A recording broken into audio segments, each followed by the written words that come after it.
128 বছর পর অলিম্পিকে ফিরছে ক্রিকেট। লস অ্যাঞ্জেলস অলিম্পিকে ক্রিকেটের কটি দল সুযোগ পাবে, কিভাবে হবে বাছাই, সকল বৃত্তান্ত জানালো আয়োজক টিম। 128 বছর পর আবারও অলিম্পিকে ফিরতে চলেছে ক্রিকেট।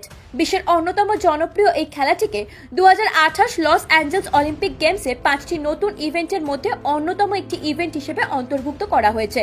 2023 সালে মুম্বাইয়ে অনুষ্ঠিত আন্তর্জাতিক অলিম্পিক কমিটির কার্যনির্বাহী কমিটির বৈঠকে ক্রিকেটকে LA28 অন্তর্ভুক্তি অনুমোদন দেওয়া হয়েছে।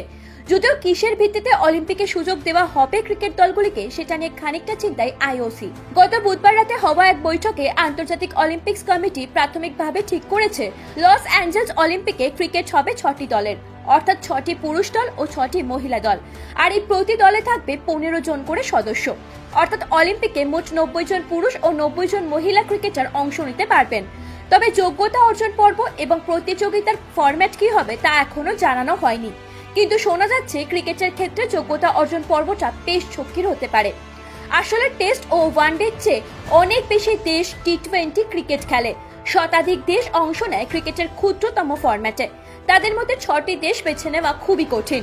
আবার 6টির মধ্যে আয়োজক হিসেবে আমেরিকার সরাসরি সুযোগ পেয়ে যাওয়ার কথা। তাহলে রইল বাকি 5টি জায়গা। সেই 5টি আসন কিভাবে নির্ধারিত হবে সেটা নিয়ে সিদ্ধান্ত নেওয়া কঠিন। এক্ষেত্রে বাছাই পর্বের ব্যবস্থা হবে নাকি ICCর ক্রমতালিকার নিরিখে সুযোগ দেওয়া হবে সেটাই দেখার। উল্লেখ্য, শুধু ক্রিকেট নয়, ক্রিকেট সহ baseball, softball, flag football, lacrosse ও স্কোয়াশ এই 5টি খেলাকে লস অ্যাঞ্জেলস অলিম্পিকে অন্তর্ভুক্তির ব্যাপারে শিলমোহর দিয়েছে ইন্টারন্যাশনাল অলিম্পিক কমিটির এক্সিকিউটিভ কমিটি। সব মিলিয়ে 2028 অলিম্পিকে সর্বোচ্চ 11,198 জন প্রতিযোগী অংশ নিতে পারবেন 36 খেলার 351টি ইভেন্ট।